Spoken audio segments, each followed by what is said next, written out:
Well, good afternoon, everyone. I'm late to the game here. Sherry Savell. I'm with Grandmother's Voice, and I don't get to be on here too often, but that's okay. I'm busy in the background all the time, doing lots and lots of other things as well. And it's so nice to see you both, Andrea and Holly. It's been a pleasure working side by side with you guys, learning all the things that we're learning together as far as it comes to environment and the environment for not only ourselves, but our youth and our children. And that's really where this discussion is going to go today, of how we can get youth involved in in the environment, in gardening, and maybe more so important of food sovereignty, food security. Again, because we're leaving the youth with an awful mess to clean up. And how is that discussion happening, not only in schools and the community, but it really is important that we're able to take up space and place to talk about that. We're not guided by anybody. It's Grandmother's Voice that is doing this work. And we can come here and have these difficult conversations about the planet, about environmental organization, and really to try and look at the words that we're also using. I know that activism has been a word that's been thrown around in the environment world and as well as other areas.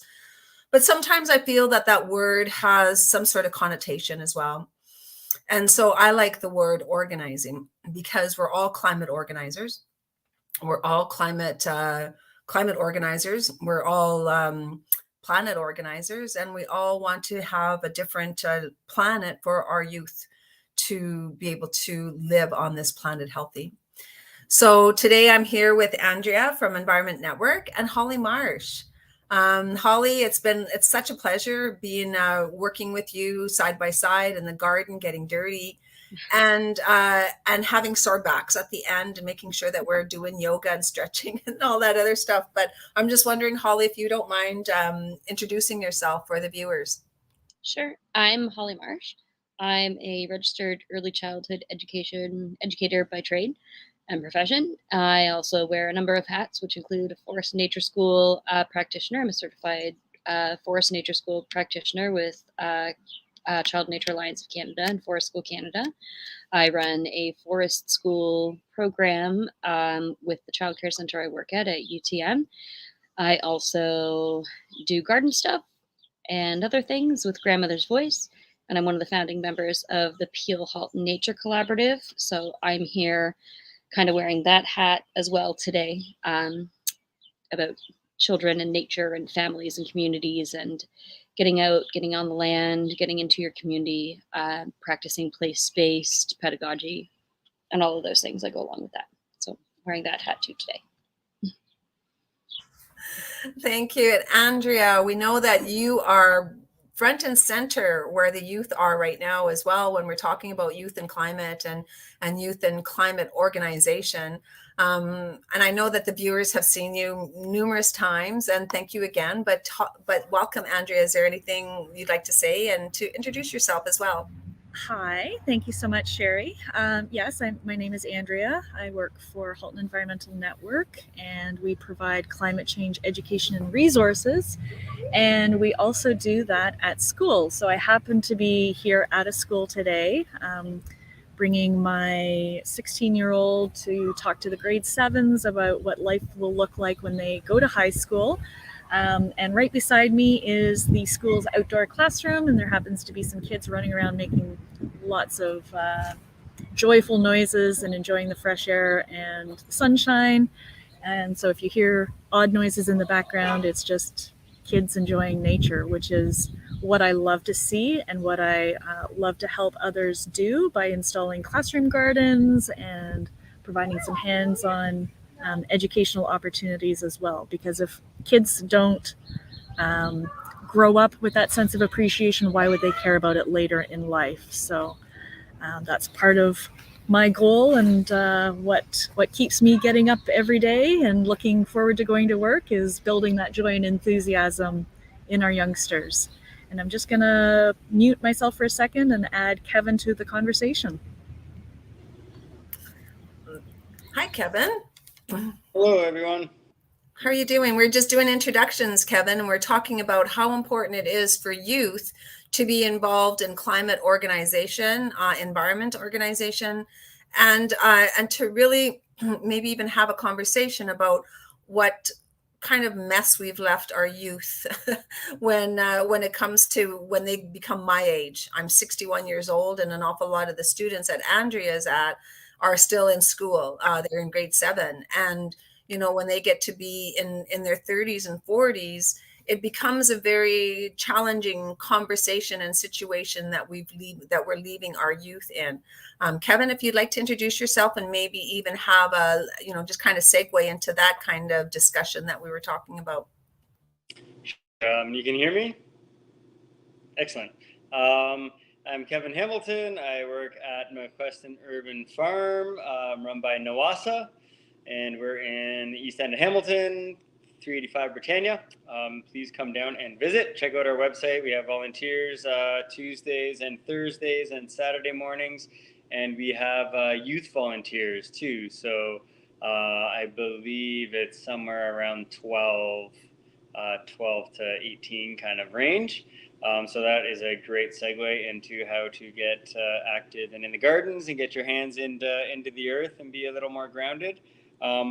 I have weaned the city boy out of myself. I was born and raised in the city, and I'm 21 years in rural.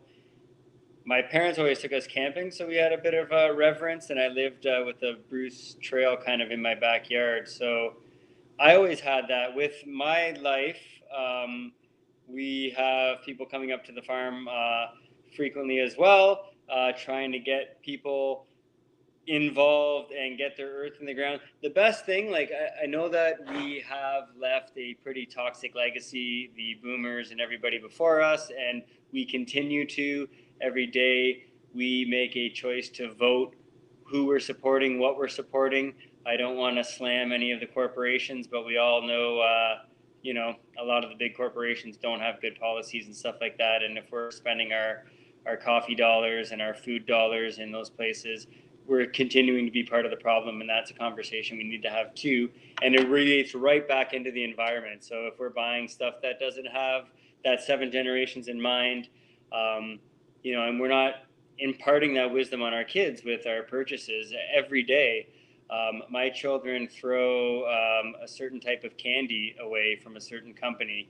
I don't know if I'm allowed to say it. And Nestle is a terrible corporation. I don't support them any way, shape, and form. They have a history. My kids throw that candy in the garbage because it's a very recognizable logo. With that, I don't want to dominate the conversation, but I know South American kids that grew up more in the forest and nature, they can identify 80 plant species. And if you give them a silhouette of a corporate logo, they can identify 15, 20. Alternatively, in North America, we give kids a silhouette of corporate logos like a Canadian Tire or a Nike or whatever without the actual words, the silhouette, and they can identify 100 of those. And then they go out and they can identify 10 plants. That's something that we need to reverse big time. And we don't need any more studies or anything to know that going out, being quiet, hanging out in nature, it resets us in a way like nothing else, because we are truly from the ground and of this earth and every fabric of our being, and it's what supports and sustains us. And the smells and the actual positive ions that come out of splashing water on rock and all that, it resets us and lowers all the stress levels in our body. And that's really key for what you were just finished saying too, Kevin, where having that distinction between what you know in a certain part of the world and what you little know in a first world country, right? And it's really amazing to have, and we know that Nestle, as well as other corporations, are also part of the problem.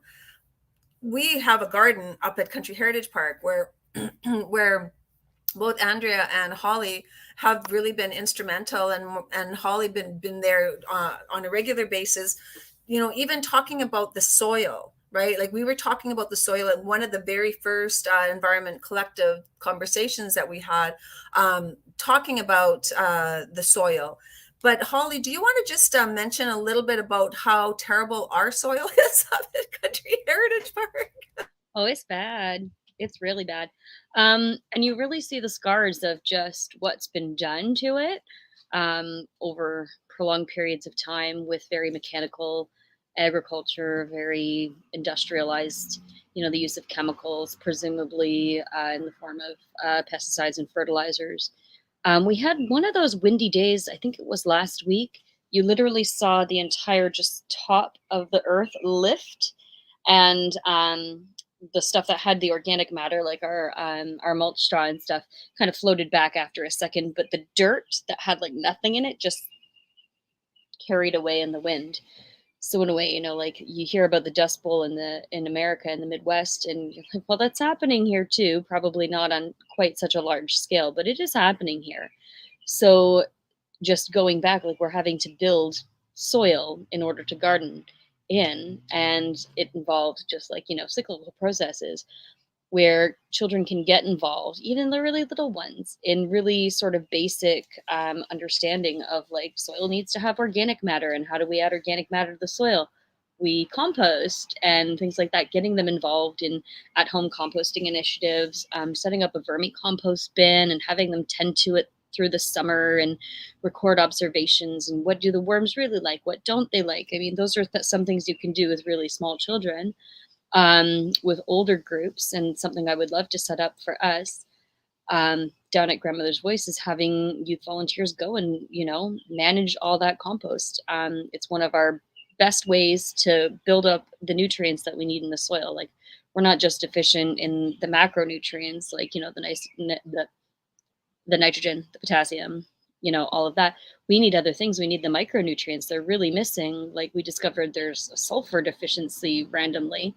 And you see this from using barn sweepings and stuff. The soil has like a pH, it's over 8. It's so crazy in some areas. But involving them and like understanding this is what's happened over a long period of time. We're at a point now where it's critical that we fix it, and this is how you go about fixing it. We can go and collect compost. We can set up different types of composting bins that'll each add their own unique footprint into the soil in the garden. So there's lots of ways that you can get children involved, and it just depends on where their interest is. I always believe as a place-based pedagogue that we follow the children's lead. If there's something they're interested in, we follow that. We allow them to nurture and develop a deep connection with whatever that thing is. And in turn, they've done so much research around how children, under the age of 12, but particularly children in the 0 to 6 range, when they have meaningful connections to nature, they turn around and become adults who care about the things that are going on. They become the, socially and politically active people that are needed in the future to help stand up for strong policy.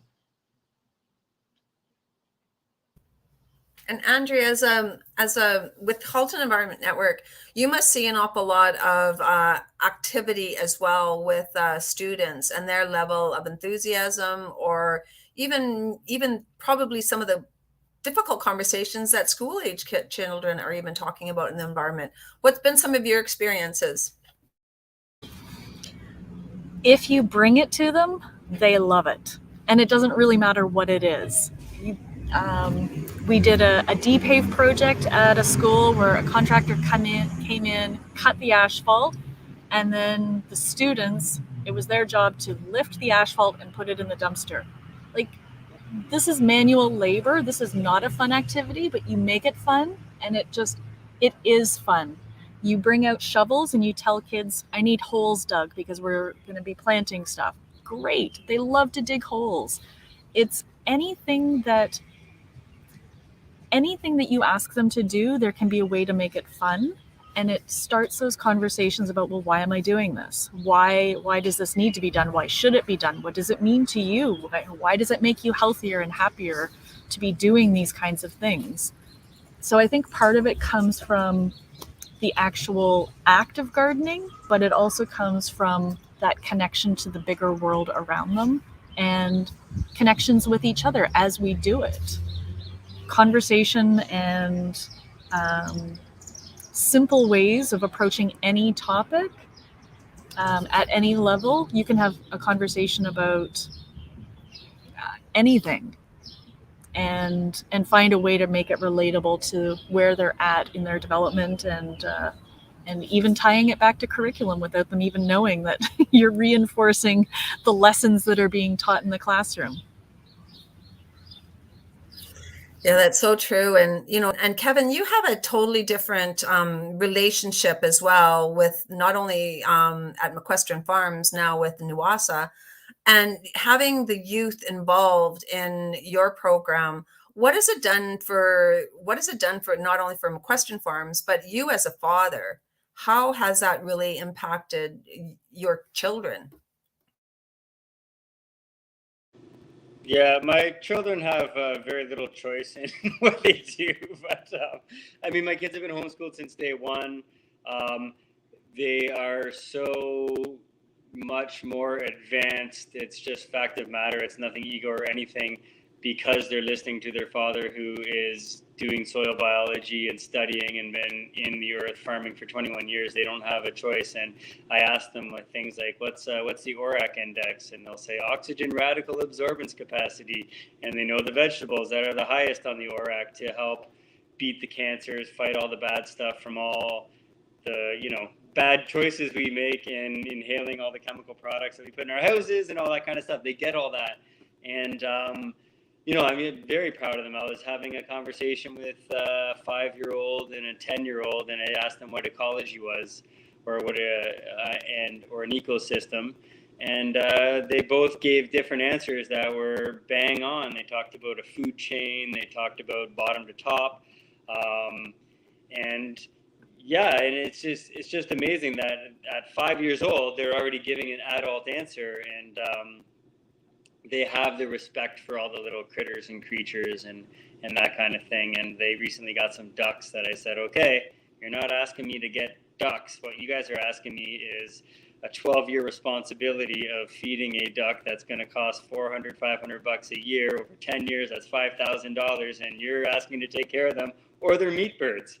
And so they agreed to having the meat birds, and, you know, and then having, again, a different relationship with food, with life, with nature, and everything being farm-based. Yeah, and I love having kids out on the farm, the teenagers and that, because I ask the questions and I share all the knowledge and education I have, because a lot of what the way my brain is wired from 21 years of doing this is very far removed from the education system, their parents and that. And I make very little distinction between adults and children. In you know, our culture doesn't value nature the way it should. We pay all the lip service, and our thoughts are not connected to our actions, and that's a hugely important thing. We all agree that, you know, sweatshop labor is bad and pollution is bad and all that, and yet we do all these things every day, habitually every day. So it's really trying to rewire both the kids and the adults, and encouraging the kids. When you're working with the kids, work on your parents, because, you know, we all need to work on each other, and have some humility is another big word I teach my kids. Hold the mirror up, everybody, because we're all in the same boat, and we're all guilty of certain things and can do better. Holly, you must see an awful lot of change too in the little kids, early childhood education, and just seeing the looks on their faces sometimes when they get muddy, and having that relationship with the earth, and then you guiding them. What's that been that experience like for you as an early childhood educator? I see a lot of children that develop these really interesting kind of they assign anamorphic qualities to the things around them, like the trees and the insects and the plants, especially insects though, especially insects. It's a real fascination for them, and they develop this empathy through play, where they create homes for things. They create really in intricate storylines about how these creatures fit into the world around them, and it's based on just their immersion, their experiences, the way that they think worms go through the earth. And I mean, at the age where I have them, about 2 and 3 years old, it's their way of making things make sense. And it's a delicate balance between correcting some of these things and allowing that idea of theirs to grow and change over time. I don't want to just say, no, no, no. Worms don't bury their head in the soil like this. They actually chomp it up and, poop it out. I mean, you wait for them to have that experience where they see a worm next to a pile of castings and go, oh, there's this worm's next to a pile of squiggles. I wonder what that is. And then, you're looking for the gentle ways in which to not change their worldview too much then too quickly, because that would be boring to them and they would lose interest. All the grown-ups have all the answers to everything, whereas nature becomes this magical little kingdom where there's so much for them to see and experience. And I'm glad to say that at Grandmother's Voice over at Country Heritage Park, we're looking into building a space for children specifically for one of these purposes of land-based immersion and developing that kinship to nature where, it remains a place that, is endless possibilities and wonderment. And naturally and gradually making those connections to all of the little minute pieces of the ecosystem and how they work together. So stay tuned for updates on that closer to the fall, because that's in the works. And that'll be a really exciting thing to offer, is that land-based immersive environment for children to be involved in. And also just the ways in which their bodies develop in addition to their cognition and, their sense of self and relation to place. There's so many things that can only really happen outdoor, the proprioceptive sense. I don't know if everybody is as familiar with that, but that kind of that heavy work, that those spinning and things actually do rewire certain parts of the children's sensory motor system, to be fully developed. The fine motor skills that are involved with, picking through things and grabbing insects with the fingers, really great for very little children. Balancing on logs, being aware of themselves in relation to hazardous elements or risky play elements. All of these things help to develop fully rounded bodies as well as minds. And just being out in the land, we know it calms nature. Nature calms kind of the sensory overload that they get, in busy spaces and busy classrooms, and being around a lot of other people all the time. And we know that their sensory systems have been working on overload, especially during the pandemic, trying to hear things and understand people wearing masks and follow so many rules that are associated with health and safety during the pandemic, that it really does, summer vacation really does present a unique opportunity to get those sensory systems all back aligned and ready to take on another school year, because I don't think they're out of masks yet, but getting everything, allowing them to have that space to just reset and rewire, I think is going to be one of the best gifts you can give the poor pandemic kids these days. True. That's so true, Holly.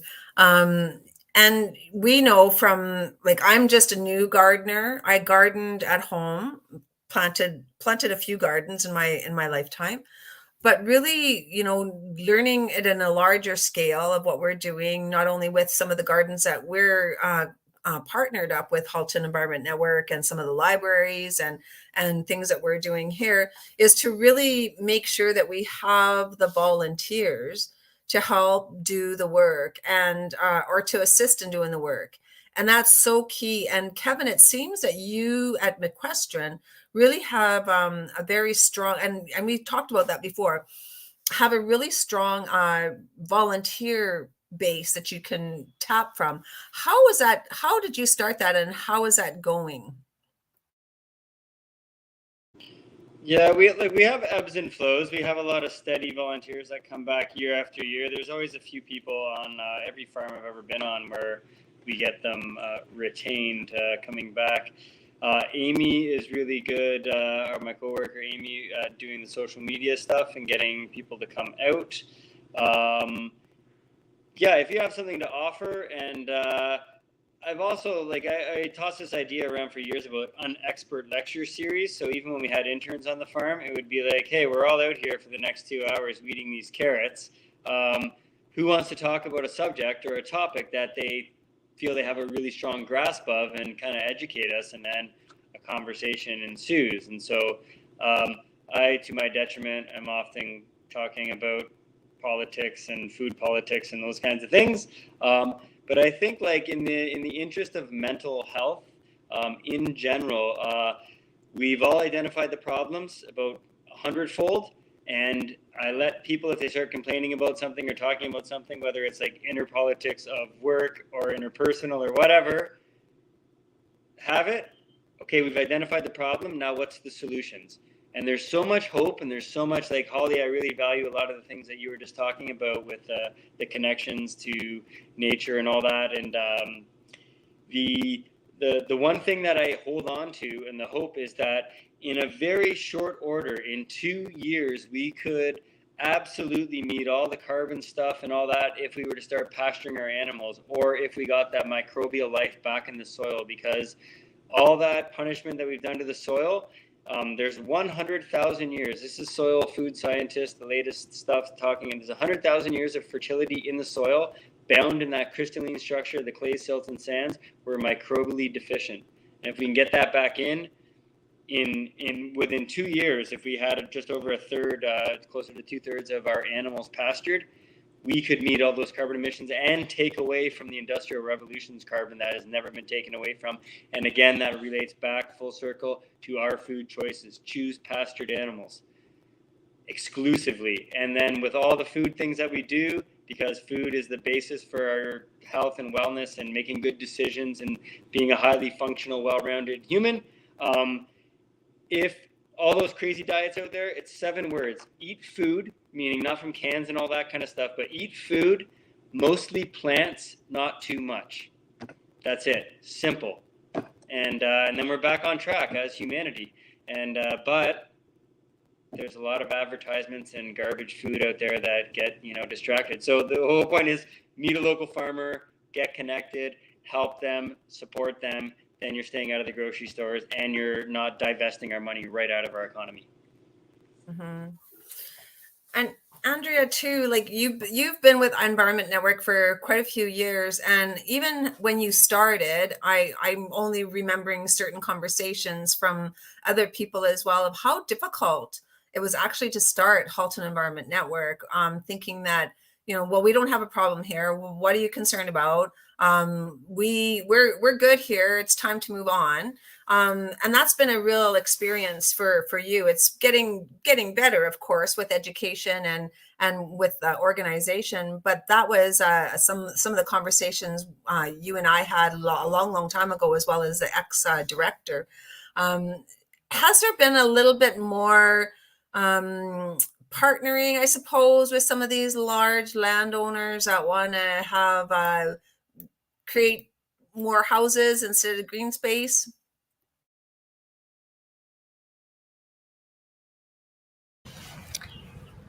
That is a tricky question. I would say as a community within Halton, we are definitely awake to the problem. And we have a very strong collaborative within the Halton Climate Collective, which is made up of representatives from each municipality, the region, us as a nonprofit, University of Waterloo.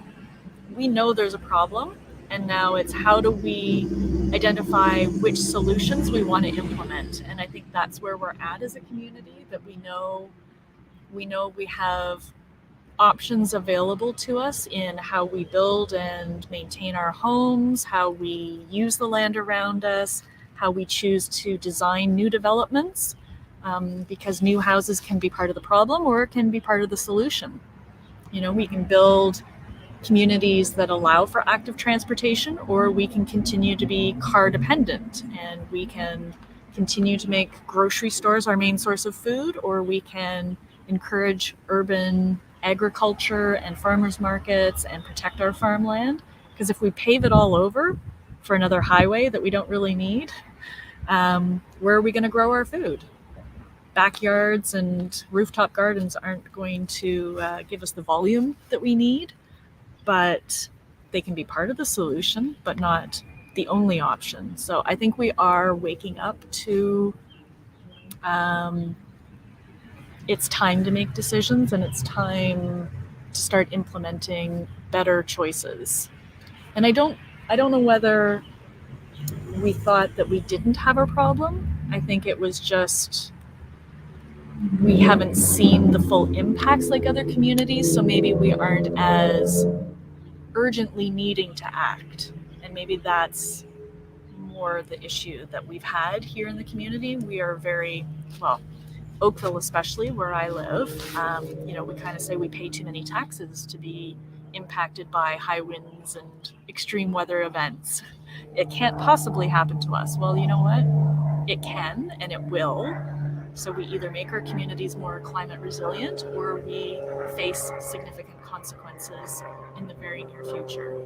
So it's part of what we're trying to educate students around as well. And back to Holly's point, if we don't allow them that opportunity to stumble and fall over logs, how are they ever going to develop that sense of balance and awareness and fine motor skills by picking up little creepy crawly bugs? If we don't give people the opportunity to have that experience, why would they care about protecting it? Yeah, that's so true. We need to give them a reason to protect it. But I like what Kevin said, like the solution's already there, right? Like we already have the solutions. It's just a matter of political will, and will to do the jobs in order to save the soils. If we can get soil health in 2 years, then we should be jumping all over that and not waiting until it's gone beyond repair, where now all the wind is taking up all our soil, like Holly said, just the micro little bursts that are happening just at Country Heritage Park, and all that has already happened, right? Especially in the prairies where, drought has been happening for the last couple of years, and now we have a devastation in this area, not only this area, but we have a devastation of bees. The bee population has really taken a hit. And, and of course it becomes a bigger problem, a bigger conversation, because now we're talking about pesticides and insecticides and all this other stuff that we're trying not to use in order to save our bees. We had bees here, but they swarmed last year. So they weren't really that happy, I suppose, and they found another place. But our beekeeper also lost all of her hives. Almost 700 beehives that she lost. So it was devastating for her. A vineyard that a farmer down in Niagara area lost 7,000 of his hives, right? So we're not even talking about bees yet. When we know that our little plants that are growing up at Country Heritage Park or Grandmother's Voice Garden, the fruits are so tiny, the little strawberries and the raspberries, because we don't have the bee population to pollinate it. And that's going to be, that's going to cause some serious problems down the road. And, but in the long run, not in the long run, but, having these discussions is really, really important so that we can be, collectively, we can have these discussions. Collectively, we can at least have some sort of solutions in our own backyard, and having the different different elevated discussions. Because Kevin, you said that you were having those discussions when people want to come out and maybe even just talking about the length of a carrot or whatever. And Holly does the same thing about talking about, if people want to get a little bit more information about maybe its invasive species, or right now we've got a bug problem. And maybe Holly, you might want to talk a little bit about our bug problem that we have up at Country Heritage Park, and whether it is because it's arid, because the soil, I have no idea, but we've got bugs. Yeah, and it really just, from what I'm seeing, and spending a lot of time out there, observing, noticing, and just it does come from a lack of being able to have enough resources. It's our first year. it kind of came along as, here's the seed keeper's garden and here's everything, and we're doing our best in year one, still rounding out volunteer coordination and getting people on board, but we have a lot of issues with the fact that the system is in imbalance. um we're trying to create an entire ecosystem where we have some things that balance out other things, the way that we've been receiving knowledge from Grandma Terry Lynn down at the Mohawk Sea Keepers Garden on Six Nations. But it is work. It's going to take some time. So as these ecosystems sort of start to come together, we're left with these gaps where we have needs and we haven't necessarily met them yet. And the soil needs this and we haven't exactly gotten there yet. And, we need co-plants to, manage the insect population. We're not quite there yet. So it's just, it's been a little bit of a challenge, I think, for all of us to first of all stay on top of it, and then second of all, not feel defeated because it's part of a larger picture. Like, these things are going to take time. We're lucky enough to have resources that we can reach out to. It's been great listening to Kevin and Andrea through these talks, being able to direct gardeners, like, if you're interested in this, well, there's this talk on this, for example. But I am really hoping that we will get organized in time for summer, that if people want to bring out their teenagers, is maybe have like a teen night, a youth night. I do know, just from experience working with other organizations and through my academic work as well, that this generation of youth, this generation of teenagers coming up now, they're not happy with the status quo. They want to do something. So they need to have opportunities to come out and find their people. They need to find their community. They need to find the people around them that are going to push them, maybe give them a little nudge into, there's more we can be doing. The youth climate movement is it's phenomenal to watch. I think they're just such an outspoken group, this generation coming into this climate crisis, and they really have a lot of conviction. And I think making a space for those voices to come together and sort of structure their own selves with a little bit of guidance, but to find out more, the things that perhaps the older people have been through and experienced, and have them a little bit of a guidance to, like, this is what's happening, is really powerful. I think they just need that support. And, you're not alone. There are people out here. We've been doing the work. We're willing to help you now. Bring your youth to TikTok and do something about it. I think that generation, the youth generation's really got that in their pocket. They've got that skill.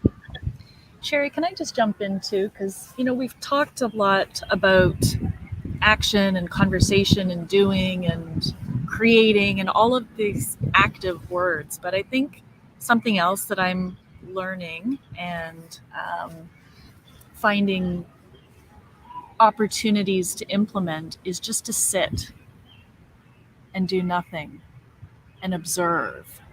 And I really like the, for anyone who's involved in the school system, the Eco Schools certification criteria for schools in their application is an opportunity for students to just find a sit spot. And so there's one project up in Georgetown. The entire class went into, they're lucky, they have a forested area adjacent to, it's on the school property and adjacent to the playground. So each student was given the opportunity to go and just find their own sit spot and observe. And the goal is that on a regular basis, whether that's every week or once a season, just to observe the changes. But the goal is that they will become more and more aware over time of the little things around them. And I think this is also a huge part of today's topic around mental health, is sometimes we just have to sit and be calm and notice the little things, whether it's our own breathing or the wind in the trees around us or the little ant that keeps crawling up and over my leg as I sit on my picnic blanket here. If we don't just calm ourselves and our minds and allow our mental health to come back into balance, we're always inundated by stimulus and technology and climate despair, essentially, really. You know, like we need to find the hope and the opportunity. And part of that is just finding that calm within ourselves as well. Mm-hmm.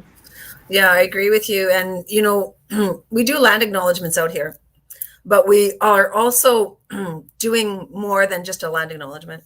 And we're doing more in the way of what you're talking about, Andrea, is what does the land do for you? How does it make you feel?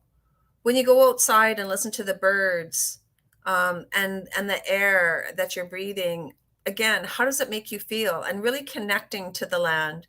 You know, we can all know whose traditional territory we're on, but really it's important to know that we are on territory, but we're also an environment people, all of us, because there's something that does happen when we go outside and the wind is at behind our back and the sun is shining on our face, and we take that deep breath and, you know, place our feet firmly on the ground and just kind of like, okay, well, we're here, what can we do? And yes, you're right, there's an awful lot of stimulus all over the place, that it's really important just to be and to breathe, and to really stay, not necessarily focused, but sometimes we can only change in our little tiny area and our little tiny network than the bigger pieces, right? And I think that that's really important. And like you said earlier too, you know, be the change, because we also have to be the change. We have to lead by example. The young kids need to see that adults care, but also really just the importance of, you know, looking at, you know, whatever land acknowledgement you might have within your school or your organization. It's more than just this land acknowledgement. You know, we're going beyond. And when I look at our land acknowledgement with the Halton Catholic District School Board, I say this is somebody's PhD in various areas. When we're talking about the land and the waters, you know, that's ecology and biology. When we're talking about insects and ants and animals, and you know, when we're looking at the health of our animals, the health of our air, and the health of our water, you know, that is beyond a land acknowledgement. Even though we're saying those things, but what are we actually doing in order to impart those important lessons to students that, you know, we influence at the Halton Catholic, to really go beyond? And now it's so nice, to see that students are actually going beyond what they learn from the rote little stuff, to really be involved in creating a land acknowledgement, but also making it really impactful. How do I feel in my heart of hearts, when we talk about land? Holly, do you have any last words? And Kevin and Andrea, because I know that we are getting close to the end. To add to what Andrea just said, I put it in the chat, and you know, that idea of sit spots and just being out in nature. I suppose working with very young children, I have a little bit more opportunity where things aren't go go go go go. It's a little more be be be be be. But that practice, you know, the engaging in that dialectic relationship is with nature and with land and with more than human entities is kind of like a staple, and we work on it a lot with young children. You know, not work on, but we give them opportunity for that. We validate, you know, their conversations with other than nature. Oh, it says I can't. It's in the private chat now. It's we give them that space. We don't want to trample on that space too quickly, as I mentioned at the start. But that idea of at Awaptamonk, creating space for empathy through two-eyed seeing, is something that we draw heavily on. And place and land-based pedagogy really does highlight that. Is, you know, if you're going to have a relationship with this, you know, you need to work at it. You need to listen to it. You need to learn the language of the things that are communicating to you that you may or may not understand, in our, you know, English Western tongue. So developing that ability is a really important thing. And I think that there are opportunities there. Maybe there should be more opportunities. Maybe that's something as, you know, leaders and organizations maybe take away is there a place and time and space made for youth to reconnect that way, or to connect that way for the first time, if that wasn't an opportunity that they had in their childhood.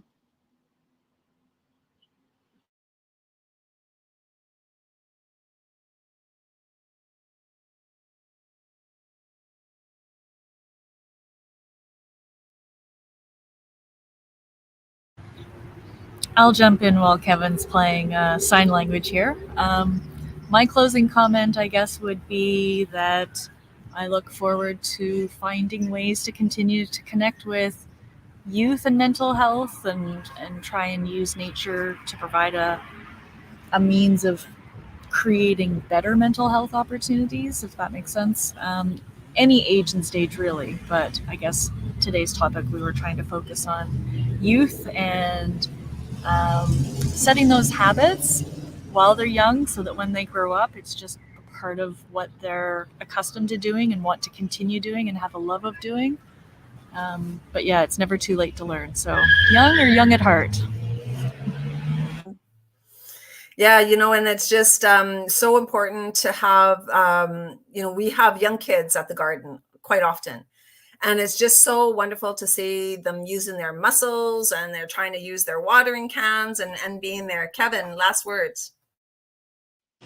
Yeah, I mean, a bunch of things. I could go on forever, but yeah, one, creating that positive change within yourself creates positive change in your surrounding environment. Trying to keep positive vibrations, don't mundanely hum and drum on the same reoccurring problem. Always talk solution based. That's huge. Get outside, be healthy, breathe air, eat good food, all that kind of stuff, and get involved. The one last thing, like I voted in the last election a non-confidence vote. I think if we all do that in the next election, then it forces them to come back. If we had more non-confidence votes, they have to come back to the table with a better platform. They're not even talking about agricultural economy, about seriously addressing all these climate problems. And I think that's huge, and that's the only way to vote. And the other thing is that we cannot rely. When's the last time you said, oh, the government's doing such a great job? It's up to us, and we have to take that on, and we have to redefine what we're going to do and take back our right to self-determination and do what we can, because we know we can do it, and the only way to do it is to actually do it. Curse Nike for stealing that slogan. No, it truly is. We just need to do it and and come up with those solutions. I don't see that. I never saw the Xbox when you vote for the non-competence. So I'm going to look for that the next time as well when there's an election. I never saw that You have because to walk in. There is no box. I'm voting non-confidence because I have zero confidence in any of these people. Oh, okay. Okay. This is something we have to make the parties, make them all aware, send them letters. Like, this has to be, electoral reform has to happen. Yeah, absolutely. Absolutely. As it's always a pleasure when I am able to hop on here every once in a while and see and have a chat with you, because it's almost like we get caught up and see what's going on in the community, but also a very important conversation that we're having, not only food security, food sovereignty, youth engagement, youth solidarity, and having those little kids in the garden really is it brings my heart an awful lot of joy. I don't have grandchildren yet, but just having those little kids in the garden really brings so much joy when we're out there, and and the snacks that they have and the whole bit. It's just been absolutely powerful to see those youth that do come and work in our garden. I can't thank you guys enough. It's always been such a pleasure to be again with you. And on behalf of Grandmother's Voice, and it's so nice to see Andrea, Kevin, and Holly. Miigwech, everyone, and have a wonderful, wonderful weekend and summer. And we'll see you in the garden. Thank you, Sherry. Thanks for hosting.